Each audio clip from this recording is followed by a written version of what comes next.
de Deus nessa noite. Eu tenho pregado algumas coisas aqui, talvez pelo fato de vocês não estarem ainda muito acostumados comigo, né? Eu estou aqui há pouco tempo.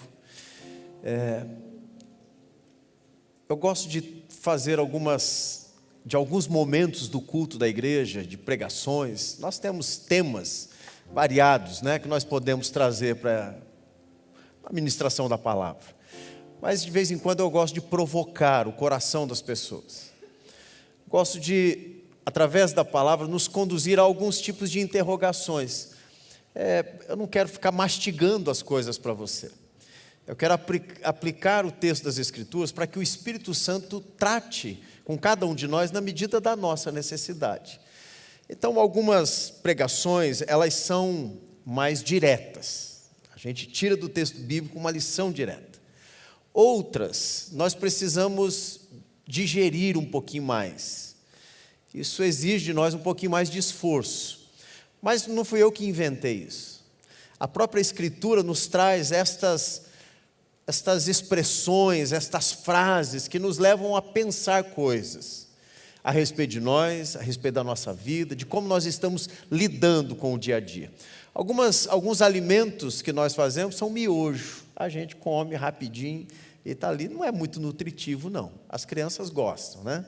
Não é muito nutritivo, mas algumas coisas que nós preparamos como alimento nos dão mais trabalho, mas elas são mais prazerosas depois e a digestão é mais fácil, porque é uma coisa mais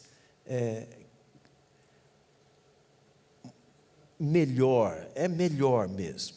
A gente gosta de comer batata frita, é mais saboroso para o nosso paladar humano, mas tem comida mais preciosa para nós, que transmite um pouquinho mais de nutrientes do que a batata frita. Eu quero tirar do Sermão da Montanha um trecho para meditarmos nessa noite. E a pergunta que eu gostaria de fazer a você foi a que o Senhor Jesus fez neste texto. Minha pergunta, a você e para mim também: onde está o seu coração? Onde está o seu coração? Fique com esta pergunta e tente respondê-la ao longo do texto. O Senhor Jesus nos faz esta pergunta no capítulo 6 do Evangelho de Mateus. Verso 19, ele vai dizer assim: não acumuleis para vós outros tesouros sobre a terra, onde a traça e a ferrugem corroem, e onde ladrões escavam e roubam. Mas ajuntais para vós outros tesouros no céu, onde a traça nem a ferrugem corrói, e onde ladrões não escavam nem roubam. Porque onde está o teu tesouro, aí estará também o teu coração. Porque onde está o teu tesouro, aí estará também o teu coração. Vamos orar mais uma vez, meus irmãos. Senhor, nós nos colocamos diante de Ti e pedimos que o Senhor nos conduza através deste texto, que é de fácil entendimento. Nós sabemos do que o Senhor está tratando conosco a partir desta passagem, mas nem sempre é fácil fazermos aquilo que este texto nos propõe, de examinarmos o nosso coração e refletirmos a respeito da nossa própria vida, Senhor, e chegarmos a esta resposta que o Senhor Jesus lança a cada um de nós aqui nesta noite. Onde está o nosso coração, Senhor? Onde temos depositado o nosso coração? Onde temos buscado aquilo que nos agrada, aquilo que nos satisfaz? Que nós possamos aprender com a Tua palavra, Senhor, e aprendendo com ela nós saiamos daqui nessa noite com uma resposta que vai nos transformar, não só a semana, mas a nossa maneira de enxergar a nossa vida terrena. É assim, ó Deus, que eu oro, agradeço pela oportunidade de compartilhar com os meus irmãos nessa noite, e também peço que o Senhor fale com o meu próprio coração, Assim, ó Deus, abençoe a nós, a todos aqui, através da Tua palavra, Senhor. É o que nós te pedimos, em nome de Jesus.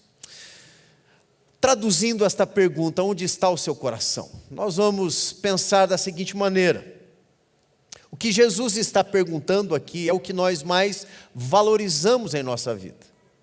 Nós olhamos para estas coisas e respondemos com facilidade, mas nem sempre nós conseguimos achar uma resposta direta.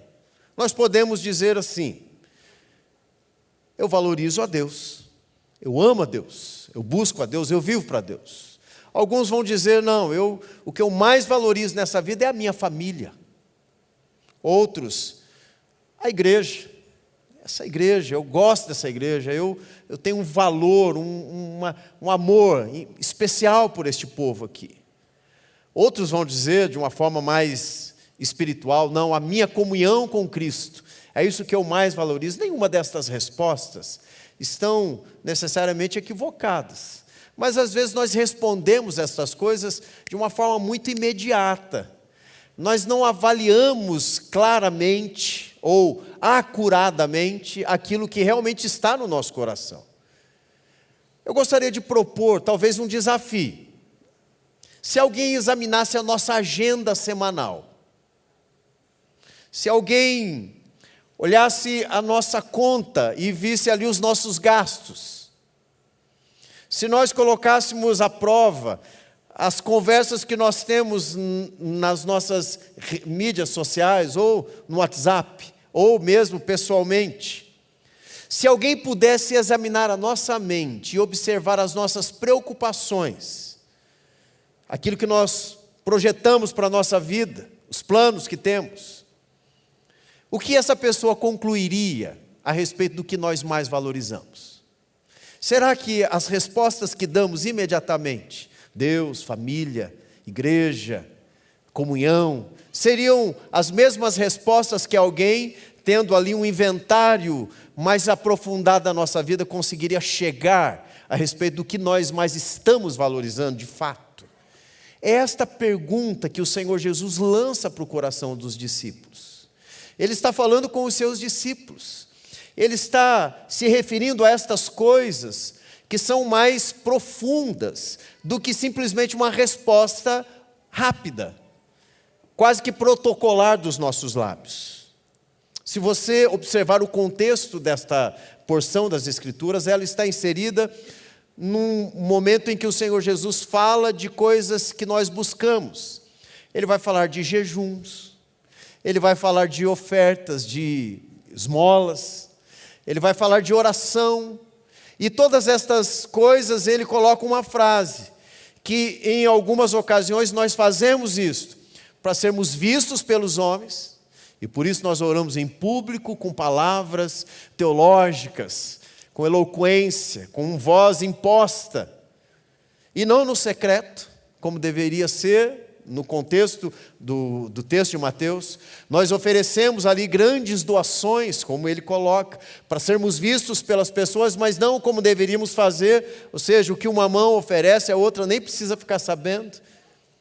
Nós jejuamos, como ele diz ali, temos estas práticas espirituais com o propósito de sermos vistos pelos homens, e não de sermos aprovados por Deus. E ele segue este texto e ele começa então a mostrar o porquê nós fazemos estas coisas. E uma das maneiras que ele vem para tirar a prova de o porquê que nós fazemos estas coisas, se para Deus ou para a nossa própria glória, é com esta pergunta: onde é que está o coração de vocês? Porque onde estiver o teu tesouro, aquilo que você mais estima, o seu bem mais precioso, aí estará também o teu coração. Veja que o Senhor Jesus está nos levando a uma reflexão mais profunda. Não é uma resposta rápida que vai nos dar a convicção de que estamos sendo verdadeiros ao responder. O problema todo, para nós, cristãos, é que, embora as pessoas, o mundo, não contemple o que está no nosso coração, aquele que está recebendo esta resposta sabe exatamente quem nós somos. como vivemos, aquele inventário da nossa vida que as pessoas não têm acesso, aos nossos projetos íntimos, aos nossos pensamentos, aos nossos investimentos financeiros, ao nosso tempo de dedicação às coisas, como se fizesse ali um raio-x da nossa vida e encontrasse ali o que nós mais valorizamos. Aquele a quem nós devemos responder conhece todas estas coisas. Por isso, a resposta sincera que nós devemos buscar é: eu preciso aprender realmente, Senhor, a guardar o meu coração, para que nele eu possa depositar o tesouro mais valioso, que é o Senhor Jesus na minha vida. Eu preciso cuidar para que as minhas atividades, os meus investimentos, o meu esforço todo seja voltado para esta dedicação. Eu não posso permitir que o meu coração seja seduzido pelos tesouros terrenos, porque eu quero dedicar o meu coração a Deus.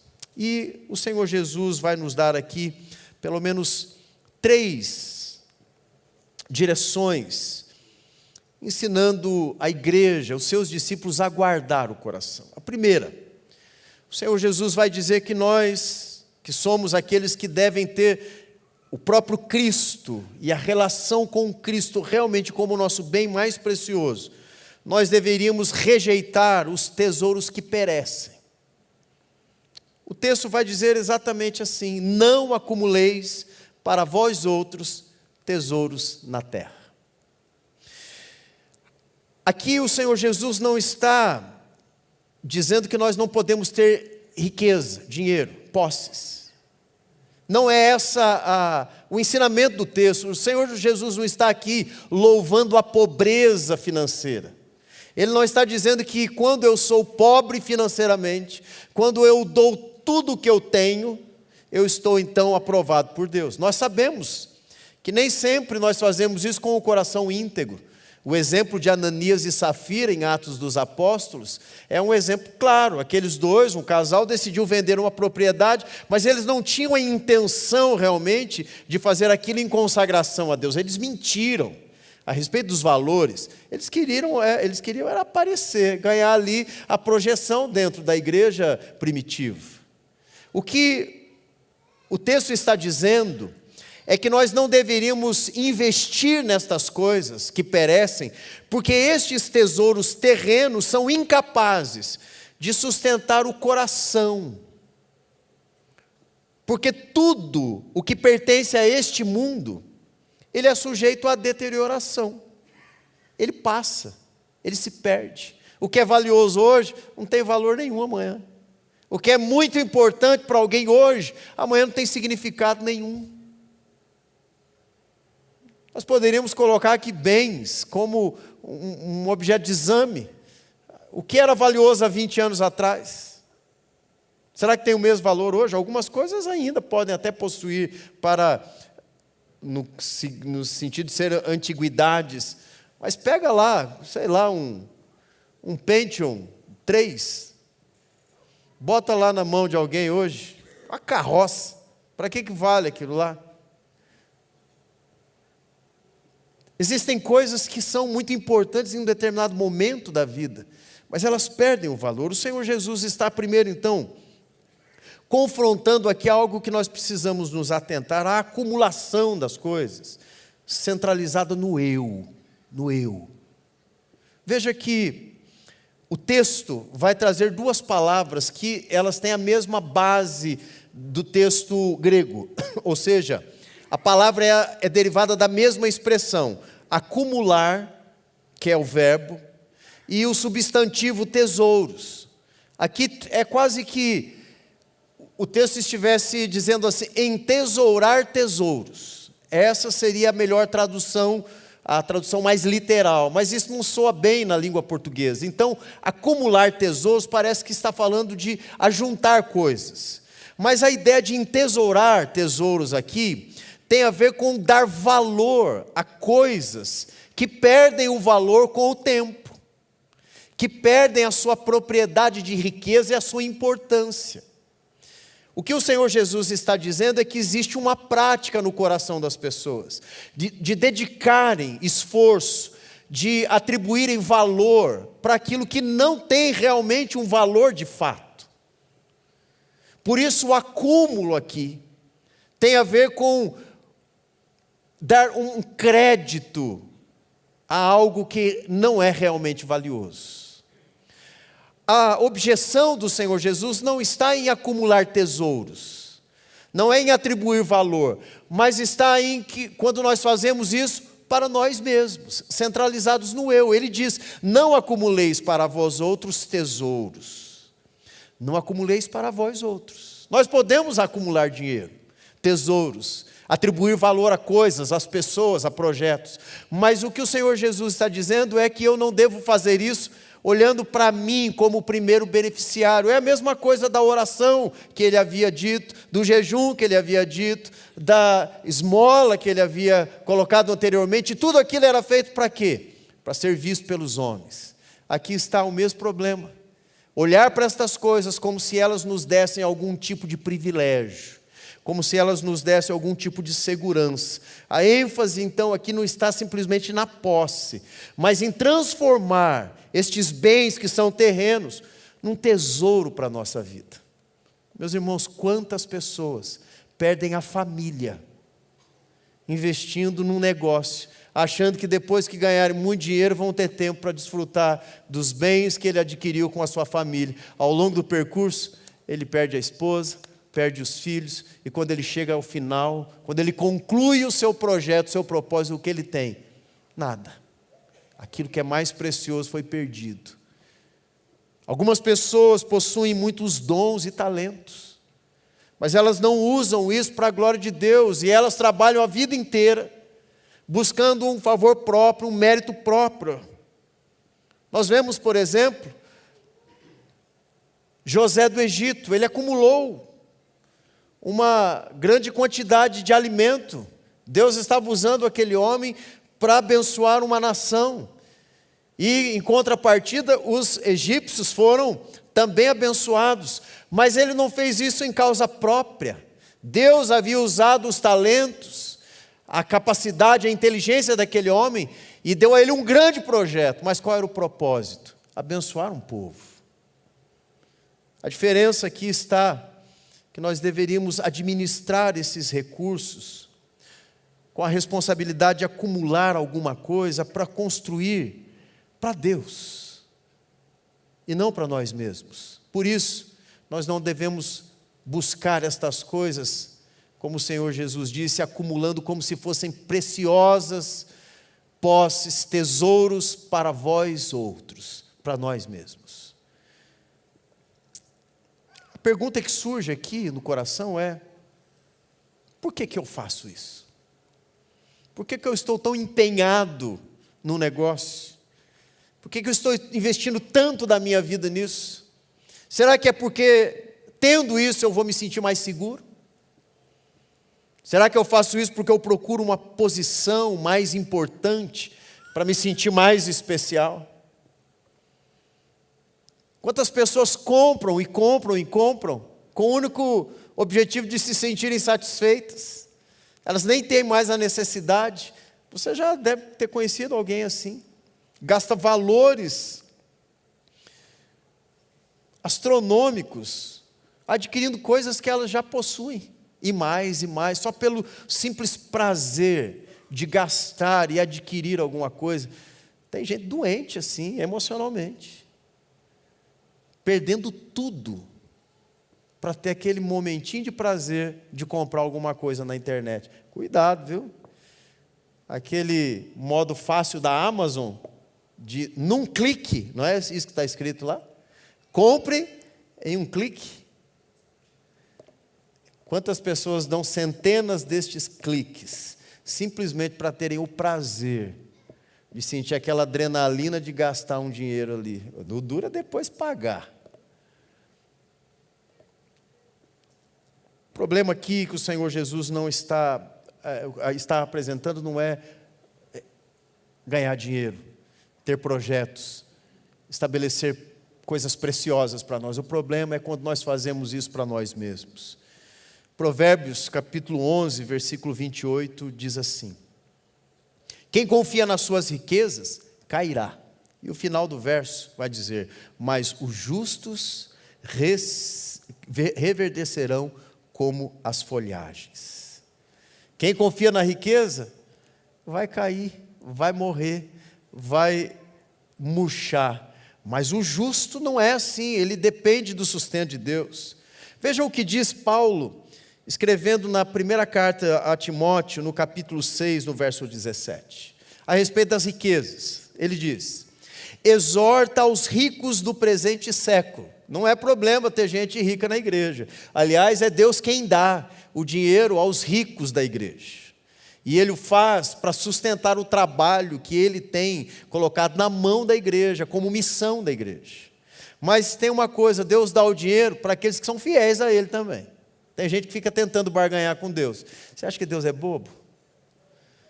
Deus vai dar dinheiro para aquele que é fiel nos dízimos, nas ofertas, generosos, porque esses vão abençoar o trabalho. Deus não vai pôr dinheiro na mão de avarento. Esse pode até ganhar dinheiro, mas não é Deus que está dando, não. Mas aqui, aos ricos do presente século, Paulo diz assim: que não sejam orgulhosos, nem depositem a sua esperança na instabilidade da riqueza, mas em Deus, que tudo nos proporciona ricamente para o nosso aprazimento. E ele vai dizer no verso 18, que pratiquem o bem. Agora vejam onde está a riqueza da igreja. Sejam ricos de boas obras, generosos em dar e prontos em repartir. Veja, não é um problema acumular riqueza, não é um problema ter posses, o problema é quando isso é feito em favor próprio. Não acumuleis tesouros na terra para vós outros. Por quê? Porque esses tesouros são frágeis. 3 destaques aqui, ameaças, né? A traça destrói aquilo que guardamos. Já guardou alguma coisa no guarda-roupa e descobriu anos depois que a traça tinha comido? Normal, né? Aquelas blusas que a gente usa algumas vezes. Lá no Mato Grosso a gente quase não usava blusa. De vez ou outra a gente tinha que estar colocando, como é que a gente elimina a traça? Naftalina. 2 vezes por ano em Cuiabá a cidade cheira a naftalina. Porque as blusas que ninguém usa, vem aquele frio de 24 horas, o inverno cuiabano dura 24 horas no máximo. Lá as estações são verão 1, 2, 3 e 4. Mas de vez em quando a cidade está cheia de naftalina, cheirando. Algumas coisas que nós guardamos perecem, é isso que Jesus está dizendo. Você está guardando para quê? Para traça? Para ferrugem? Para se deteriorarem aí com o tempo? Os ladrões roubam, retiram, são coisas que perecem. Este é o problema, nós depositamos muito tempo, muito esforço, muita expectativa e segurança em coisas que são perecíveis. E esquecemos daquilo que seria o nosso mandato principal como cristãos. É o ponto 2 que eu gostaria de tratar. Veja o que diz o verso 20. Mas ajuntai para vós outros tesouro nos céus. Aqui não tem a ver com posses, não tem a ver com dinheiro. Os tesouros aqui podem ser muitos, podem ser financeiros, podem ser dons, projetos, decisões. Tudo isso pode ser um tesouro ajuntado, acumulado nos céus. A diferença está entre aquilo que é o propósito de se fazer aquilo. O mandamento de não fazer é porque muitas vezes nós fazemos para nós. Mas o mandamento de fazermos coisas para a eternidade é porque nós ajuntamos para o reino dos céus. O Senhor está fazendo algo importante aqui. Aqui eu gostaria de abrir um parêntese. Existe algo que nós precisamos ter como uma regra da nossa vida. Nós nunca abandonaremos um tesouro sem substituí-lo por um outro tesouro. O nosso coração sempre desejará algo precioso. O problema nunca é desejar algo precioso. O problema é o que nós estamos estabelecendo como precioso para a nossa vida. O Senhor Jesus está aqui substituindo um desejo de acumular tesouros para esta terra, tesouros que são perecíveis, por um outro desejo, de usar todos estes privilégios, tesouros, planos, projetos, recursos, para o reino de Deus. Acumular aqui para o reino dos céus não é ficar orando 24 horas por dia, como se a gente estivesse acrescentando algum valor no nosso galardão na eternidade. Por isso o mas aqui inverte aquilo que estava sendo dito. O problema não era, como disse, o entesourar tesouros, dedicar a vida a coisas que nós julgamos serem preciosas. O problema é quando nós fazemos isso para nós mesmos. E acumular no céu nunca é para nós. Porque de quem é os céus? Quem é o rei que reina na eternidade? Quem é o Senhor de todas as coisas? É Deus. Deus é quem está no trono. E quando nós acumulamos estas coisas que valem para a eternidade, nós estamos fazendo para Deus.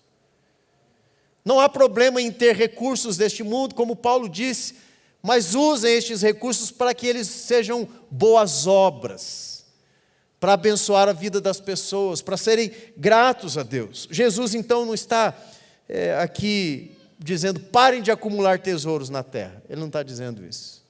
Ele está dizendo, ajuntai tesouros nos céus. O segredo aqui não é viver uma vida de total independência financeira. Não é para ser um padre jesuíta, né? Que abre mão ali, ou um Santo Agostinho, ou alguém dessas ordens que abre mão dos recursos terrenos. Não, nós podemos ter sim, e eu aconselho você, trabalhe. Que Deus possa te abençoar financeiramente. Busque projetos novos para a sua vida, desafios novos, para que você possa ser experimentado e Deus vai te capacitar. Mas na medida que você for recebendo estas coisas, pense, onde está o meu coração? Se nestas conquistas ou no Deus que está dando todas estas coisas. Porque esta resposta vai fazer toda a diferença para você. O coração humano não consegue viver sem tesouro. Se retirarmos um falso tesouro, sem colocar um tesouro superior em seu lugar, o coração somente vai escolher um outro ídolo. Eu já trabalhei em algumas áreas, e tem uma coisa que nós tentamos trazer para o coração daqueles que são escravizados por vícios. O vício é um prazer. Não importa o quanto aquilo prejudique o viciado, ele continua sentindo prazer naquilo. Só existe uma maneira dele abrir mão daquele prazer, se ele encontrar algo ainda mais prazeroso para ele.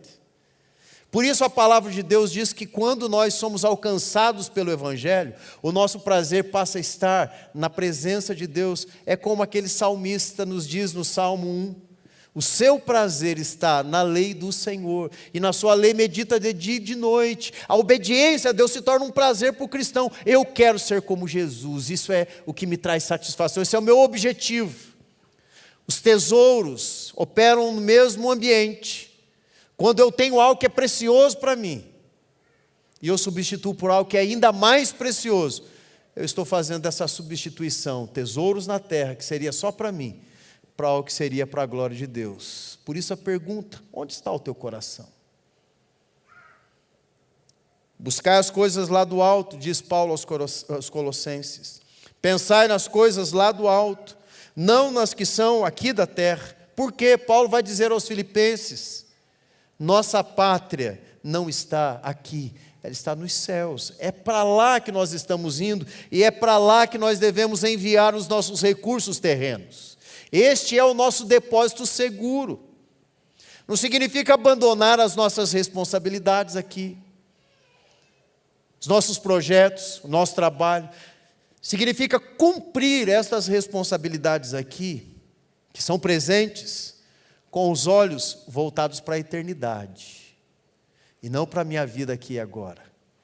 Eu vou viver da melhor maneira para suprir todas as necessidades da minha família, mas eu não vou me esquecer das necessidades emocionais, eu não vou me esquecer das necessidades espirituais, eu não vou concentrar o meu coração só nas necessidades físicas e materiais, eu vou acumular tesouros na eternidade, cuidando do meu filho, da minha filha, da minha esposa, sendo alguém que trabalha em prol do reino de Deus, dando um bom testemunho com o meu trabalho. Eu vou ser generoso, eu serei fiel, eu usarei os meus talentos para a obra do Senhor, e eu vou fazer o melhor que eu puder, porque desta maneira eu estou acumulando para a eternidade, e não para aqui, para esse tempo que passa. Segunda coisa que nós vemos aqui, é esse princípio de mordomia. Ajuntar tesouros nos céus é administrar os recursos de Deus para os propósitos de Deus. Muitas vezes nós usamos o recurso de Deus para a nossa própria vaidade. Deus nos dá um talento, Deus nos dá um ministério, Deus nos dá um projeto, Deus nos dá uma empresa, tudo que Deus está nos dando. E como é que nós usamos isso? Para nos envaidecermos, mas tudo pertence ao Senhor. O salmista no Salmo 24, versículo 1 vai dizer: ao Senhor pertence a terra e tudo o que nela se contém. Tudo é de Deus. O pastor Johnny leu o texto, 1 Crônicas 29.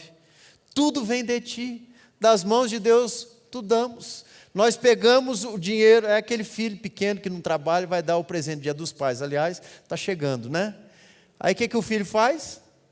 Ele não tem dinheiro. Como é que ele vai dar o presente para o pai? É com o dinheiro do pai. É isso que nós vivemos, meus irmãos. Tudo é do Pai. Todos os recursos, ministérios, talentos, projetos, tudo vem de Deus. Nós não temos nada de nós mesmos. Nós deveríamos pensar da perspectiva desta mordomia cristã. Nós não somos proprietários absolutos de nada nesta vida. Nós somos só mordomos de Deus. Ou administramos bem, ou administramos mal. Ou somos bons mordomos, ou somos reprovados nesta administração. Mas, no final, tudo pertence a Deus. Por isso, olhar para estas coisas, que Deus confiou a mim, habilidades, recursos, oportunidades, relacionamentos, e observarmos o cuidado de fazer isso para a glória de Deus, isso é ajuntar tesouros no céu. O dinheiro, portanto, deixa de ser aqui, no texto, Senhor do coração da pessoa, e ele volta a ser só mais uma ferramenta para glorificar a Deus. Onde estiver o teu tesouro, aí estará também o teu coração. Meus irmãos, para finalizar aqui, eu gostaria de trazer uma reflexão. O que redefine aquilo que é precioso para nós, como o Senhor Jesus está nos dando, é a própria eternidade. Alguns tesouros são terrenos, eu não devo acumulá-los. Alguns tesouros são eternos. São estes tesouros que eu deveria estar acumulando, e é para com estes que eu deveria estar me esforçando para entesourar a minha vida. Quem reconhece, por exemplo, que o seu tempo pertence a Deus, aprende a administrar o tempo de uma maneira que glorifique a Deus. Lembra da pergunta do inventário? Quando alguém olha o seu tempo, sua agenda semanal, suas horas de vida, se ela puder avaliar ali onde está o seu coração, qual seria a conclusão que ela tiraria? Alguns vão dizer: o seu maior tesouro é o seu emprego. Outros, preguiçosos, não, o seu maior tesouro é o prazer, você não quer se esforçar em nada. Mas nós teríamos tantas respostas verdadeiras a partir de uma simples análise do nosso tempo. Mas se o tempo é de Deus, por que é que então eu não uso o meu tempo para a glória de Deus? Porque eu uso para mim mesmo, para alcançar os meus objetivos. Quem reconhece, por exemplo, que os dons pertencem a Deus, deveria servir a Deus com estes dons, e não a si mesmo. Ah, pastor, mas eu trabalho igual doido na igreja. Mas deixa um dia você não receber um elogio, para ver se você fica feliz. Aí você vai saber se você está fazendo isso para Deus, ou para os homens, ou para você mesmo. Aquele que reconhece que os seus recursos financeiros pertencem a Deus, aprende a repartir o que tem, a viver de uma forma que a vida não é uma vida que se resume às riquezas. Um cristão que não despreza aquilo que é temporário, de uma forma objetiva, não porque não tem valor, mas porque ele entende que aquilo é menos valioso do que tem um valor eterno, ele ainda não entendeu quem é que governa a sua vida. ou pelo menos não está sendo um bom mordomo. Meus irmãos, eu gostaria de terminar então com a resposta que o Senhor mesmo nos dá aqui. Verso 21, então ele diz: porque onde está o seu tesouro, ou o teu tesouro, aí estará também o teu coração. O que Jesus está nos ensinando aqui é que a maneira como utilizamos os nossos recursos aqui nesta vida, revela quem realmente governa o nosso coração. É o tesouro que revela a direção que o coração está caminhando. Por isso a palavra usada aqui, por quê, né?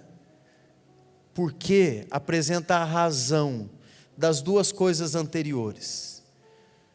Eu posso estar vivendo como cristão, acumulando tesouros nesta vida, e não sendo um bom mordomo daquilo que Deus depositou em minha confiança, sejam bens materiais, recursos, relacionamentos, projetos. Ou eu posso estar vivendo como Deus espera que realmente eu viva. Como é que eu sei disso? Quando eu respondo sinceramente a pergunta: onde está o meu coração? E aí eu faço essa pergunta novamente para você. Coração nas Escrituras, ele não representa só sentimentos. Aqui está as nossas motivações, o centro das nossas vontades, os nossos pensamentos, desejos, decisões, aquilo que nós conhecemos como afeições, os nossos compromissos. Por isso o texto de Provérbios, no capítulo 4, verso 23, vai dizer assim: sobre tudo o que deves guardar, guarda o coração, porque dele procedem as fontes da vida. O Senhor Jesus está nos levando a uma reflexão. Coração segue o tesouro. Essa é a verdade das Escrituras. Coração do homem segue aquilo que ele julga ser precioso, valioso. No final deste texto, o Senhor vai dizer que nós não podemos servir a dois senhores. Nós não podemos servir às riquezas, aos tesouros deste mundo, e as riquezas, aos tesouros que a palavra lá é mamon. Só uma vez nas Escrituras o Senhor Jesus usa um objeto terreno para apresentar como um ídolo palpável. Ele diz que o mamon, o dinheiro, ele toma o lugar de Deus no coração das pessoas. Por isso, servir a um Senhor depende da resposta que nós damos para a nossa vida. Onde está o meu coração? Porque é ali que estará também o meu tesouro. O meu coração segue os tesouros que eu estabeleço como preciosos para a minha vida. Os tesouros falsos se tornam ídolos no nosso coração. E o coração precisa ser examinado. Algumas perguntas devem ser feitas. E eu termino com 4 delas a você. Ou 3, para ser mais objetivo. O que você mais teme perder na sua vida? Alguns dirão em pensamento: a minha salvação. Essa já está garantida na cruz do Calvário. Descanse na graça soberana de Deus. Descanse no cuidado de Deus. A ressurreição é a garantia de que nós já somos filhos amados do Pai. Nós devemos sim ter um cuidado com a nossa vida de santidade, mas nunca viver do temor no coração. Existem outras coisas nesta vida que nós tememos perder. Alguns têm medo de perder o emprego, a família, o casamento, não alcançar um objetivo. Uma mãe tem medo de perder um filho. Frequentemente, aquilo que nós mais tememos perder, revela o que está no centro do nosso coração, o que nós mais valorizamos. Se eu perder qualquer destas coisas valiosas, como eu fico para com o meu Senhor? A canção que nós cantamos diz que se eu não tenho a Ti, eu não tenho nada. Mas se eu perder tudo, eu ainda tenho tudo, porque eu tenho ao Senhor. Segunda pergunta, para examinar o seu coração: onde você procura o refúgio? Onde está o seu descanso? onde você encontra segurança para a sua vida, quando surgem as pressões, as frustrações, as dificuldades, para onde você corre buscando este lugar de alívio, de consolos viciados? Procuram na bebida, nas drogas, o avarento, no dinheiro, promíscuo, na prática de promiscuidade, nos prazeres dessa vida. É ali que eles depositam o valor máximo, o lugar de segurança, o tesouro. Mas e você? Ah, pastor, eu me fecho, eu vou trabalhar mais, eu quero ocupar minha mente. Acumule tesouros nos céus, vá a Cristo, encontre em Cristo esse refúgio. Terceira pergunta: o que você acredita precisar possuir para estar satisfeito? Quando dizemos, eu só serei feliz se eu tiver isto, aí eu me sentirei realizado. Talvez nós estejamos atribuindo a uma criatura, ou uma criação de Deus, um poder que só Deus possui, de satisfazer o nosso coração. Hoje pela manhã nós oramos por uma família, que compartilhou comigo ainda no início do culto uma necessidade deles, é com um filho. E eu perguntei àquela mãe, como é a vida de fé do seu filho? Ela disse, ele não crê. E eu disse a ela, nós dois sabemos que a única coisa que satisfará o coração deste moço é a presença de Deus. Vamos orar para que Deus se revele a ele, e ele reconheça Deus como seu maior tesouro, porque nós vamos continuar substituindo coisas que são preciosas para nós, até entendermos que elas não podem nos satisfazer, mas quando encontramos Cristo, quando Ele é realmente o nosso maior tesouro, aí então nós vamos reconhecer rapidamente qual é o falso tesouro. Nós vamos confessar muitas vezes uma idolatria do nosso coração. Nós vamos abandonar a confiança depositada na própria criatura ou na criação. E nós só podemos fazer isso através da palavra, renovando a nossa mente, renovando o nosso coração. O salmista, no Salmo 73, e eu quero encerrar com este texto, nos diz assim, no versículo 25 e 26. Quem mais tenho eu no céu? Não há outro em quem eu me compraza na terra. Ainda que a minha carne e o meu coração desfaleçam, Deus é a fortaleza do meu coração e a minha herança para sempre. Ainda que a minha carne e o meu coração desfaleçam, Deus é a fortaleza do meu coração e a minha herança para sempre. Onde está o teu coração? Essa é a pergunta que nós precisamos responder. Que Deus possa nos dar a direção e que Ele nos coloque diante de uma resposta que o agrade. Nós possamos abandonar aquilo que é passageiro e depositar a nossa esperança naquilo que é invisível, mas permanente, naquilo que Deus tem preparado para nós na vida no porvir. Meus irmãos, cuide do teu coração também. O mundo tem nos instigado. Nós vivemos quase que como um shoptime nas igrejas. Nós vivemos em busca de palavras que nos dê um estímulo para continuar desejando coisas que o Senhor Jesus rejeitou logo de início do seu ministério, quando foi tentado por Satanás. Projeção, poder, evidência, tudo aquilo ele disse, eu não quero nada disso, das tuas mãos não. E ele se colocou aos cuidados do Pai, e fez a vontade do Pai, e só foi exaltado nas alturas, depois de sofrer, padecer, morrer e ressuscitar pelo poder de Deus. Mas foi exaltado sendo o nome acima de todo nome. Mas muitas vezes nós estamos buscando estes tesouros aqui na terra, e esperando que Deus nos dê estas coisas. Se for para a glória de Deus, Deus nos dará, mas Ele conhece o nosso coração. Não tente ficar enganando a Deus. Responda sinceramente, para que a sua vida seja uma vida de glória a Deus. Onde está o teu coração? Se nos tesouros dessa terra, que perecem, ou se nos valores eternos, que permanecem para sempre. Eu quero orar com você, e eu também quero colocar minha vida diante de Deus nessa noite.